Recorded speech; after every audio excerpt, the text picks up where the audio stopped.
আইনের খুঁটিনাটি চ্যানেলের সম্পূর্ণ একটা নতুন ভিডিওতে আপনাদের সবাইকে স্বাগত জানাই। বিগত ব্লগগুলিতে যে বিষয় নিয়ে আলোচনা হচ্ছিল, আজকের বিষয় protection of women from domestic violence act 2005। কিন্তু আজকের প্রশ্নটা একটু আলাদা। আজকের প্রশ্নটা হলো যে শুধুমাত্র মেল মেম্বারদের এগেনস্টেই কি ডোমেস্টিক ভায়োলেন্সের কেস করা যাবে, নাকি শুধু ফিমেলদের এগেনস্টেই করা যাবে? কারা এই ডোমেস্টিক ভায়োলেন্সে কেস করতে পারেন, মেল ফিমেল সবাই? এটাই হচ্ছে আজকের টপিক। মানে আপনি অ্যাগ্রিভড পার্টি কে হতে পারে, ফিমেল মেল বোথ। আবার যিনি রেসপন্ডেন্ট হবেন তিনি কি হতে পারেন, সেটাও কি ফিমেল মেল বোথ হতে পারে, নাকি না ফিমেল শুধু হবে, নাকি না মেল হবে? কার এগেনস্টে আপনি মামলা করতে পারেন বা কে মামলা করতে পারেন, সেটা হচ্ছে আজকের টপিক। তা সবসময় যেটা বলে থাকি যে আমাদের আইনের খুঁটিনাটি চ্যানেলের বিষয়টাই হচ্ছে খুঁটিনাটি বিষয়গুলোকে নিয়ে আলোচনা করা। খুব ছোট ছোট প্রশ্ন, যেগুলো হয়তো সবসময় প্রকাশ করা সম্ভব হয় না, জিজ্ঞেস করা সম্ভব হয় না, উত্তর খোঁজা সম্ভব হয় না, সেই বিষয়গুলোকেই এখানে উত্থাপন করার চেষ্টা করা হয়। যদি কিছু ভুল হয়ে থাকে বা যদি কিছু আরও কিছু আপনাদের মনে থেকে থাকে, অবশ্যই সেগুলো কমেন্ট বক্সে জানাবেন। চেষ্টা করব সেগুলোকে নিয়ে আলোচনা করার। তো বেশি সময় নষ্ট না করে আসল টপিকে চলে আসছি। তা সেটা বলতে গেলে আগের দিনের মতো অবশ্যই একটা কেসের মাধ্যমে বলবো।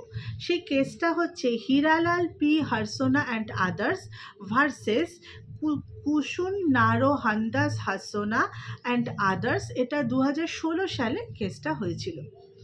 এই কেসটা খুবই ইম্পর্ট্যান্ট, ভাইটাল একটা কেস। কেন, সেটা শুনলেই বুঝতে পারবেন। এই কেসে হয়েছিল কি, মানে কেসটা যখন ওঠে কোর্টে, তখন এই ডোমেস্টিক ভায়োলেন্স অ্যাক্টের এখানে যেটা লেখা ছিল সেটা হচ্ছে অ্যাডাল্ট মেল। মানে আমি মামলা করতে পারবো যদি কোনো মহিলা শ্বশুরবাড়িতে অত্যাচারিত হন, তাহলে তিনি মামলা করতে পারবেন শুধুমাত্র মেল মেম্বার্সদের এগেনস্টে। অর্থাৎ খালি স্বামী, খালি শ্বশুরমশাই, দেওর, এরা যদি হয় তাহলে এদের এগেনস্টেই ডোমেস্টিক ভায়োলেন্সে মামলা করা যাবে। লেখা এটা ছিল অ্যাডাল্ট মেল। কিন্তু তাহলে প্রশ্নটা হলো, তাহলে যদি শাশুড়ি অত্যাচার করে, যদি ননদ অত্যাচার করে, তাহলে কি তাদের এগেনস্টে মামলা করা যাবে না? সুপ্রিম কোর্ট এই কেসে এই কথাটাই তুললেন যে কেন এখানে শুধু অ্যাডাল্ট মেল কথাটা থাকবে। তার মানে ওরাই খালি অত্যাচার করতে পারে আর ফিমেলরা অত্যাচার করতে পারে না? আর যদি অত্যাচার করে তাহলে তার কোনোই কি হচ্ছে সুবিধা বা তার বিরুদ্ধে কোনো বিচার মেয়েরা পাবে না? সুপ্রিম কোর্ট এই কথাটাই তুললেন এবং তার উপর ভিত্তি করে তিনি এই অ্যাডাল্ট মেল কথাটাকে সুপ্রিম কোর্ট স্ট্রাক ডাউন করে দেন এবং সেখানে একটা ওয়ার্ড আনা হয়, সেটা হচ্ছে এনি পার্সন। মানে মেল এবং ফিমেল বোথ। আপনি যদি শ্বশুরবাড়িতে অত্যাচারিত হন, তাহলে আপনি মেল মেম্বার শুধু না, ফিমেল মেম্বার্স, মানে শ্বশুর করুক, স্বামী করুক, দেওর অথবা শাশুড়ি, ননদ, যেই আপনার ওপর অত্যাচার করুক, আপনি তাদের সবার এগেনস্টেই ডোমেস্টিক ভায়োলেন্স অ্যাক্টে মামলা করতে পারেন। শুধুমাত্র মেল মেম্বার বা শুধুমাত্র ফিমেল মেম্বার এরকম কিছু নেই। এটা হচ্ছে এনি পার্সন, যারা অত্যাচার করছে তার এগেনস্টেই। অ্যাডাল্ট মেল হোক, ফিমেল হোক, যেই হোক না কেন, এনি পার্সন। এখানে আর কোনো ওয়ার্ড ইউজ করা হয়নি, অ্যাডাল্ট কোনো কিছু নেই। আগে ছিল অ্যাডাল্ট মেল, আর এই কেসটাতে সুপ্রিম কোর্ট ওই অ্যাডাল্ট মেলটাকে স্ট্রাক ডাউন করে দিয়ে উনি করলেন এনি পার্সন। আর একটা প্রশ্ন যেটা, সেটা হচ্ছে কে মামলা করতে পারবেন, মানে অ্যাগ্রিভড পার্সন কি ফিমেলই হবে নাকি মেলও হতে পারে? উত্তরটা শুধুমাত্র ফিমেল হবে। একটা নামই হচ্ছে protection of woman from domestic violence act, অর্থাৎ মেয়েদেরকে ডোমেস্টিক ভায়োলেন্স থেকে বাঁচাতে হবে।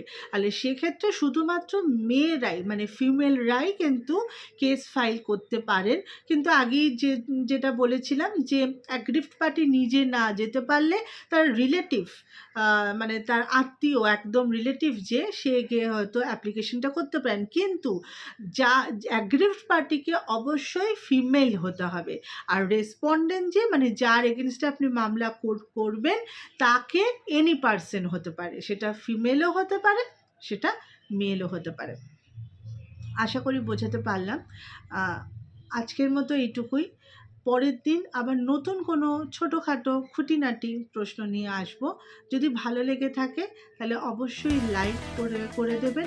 আর যদি মনে করেন যে এগুলো কারোর কোনো উপকারে লাগবে বা কিছু জানা যাবে তাহলে অবশ্যই এটা শেয়ার করে দেবেন এবং সাবস্ক্রাইব করে রাখবেন যাতে প্রথম ভিডিওটা আপনার কাছে পৌঁছায়। তাহলে আজকের মতো এইটুকু, আবার পরের ব্লগে দেখা হবে খুব শীঘ্রই। নমস্কার।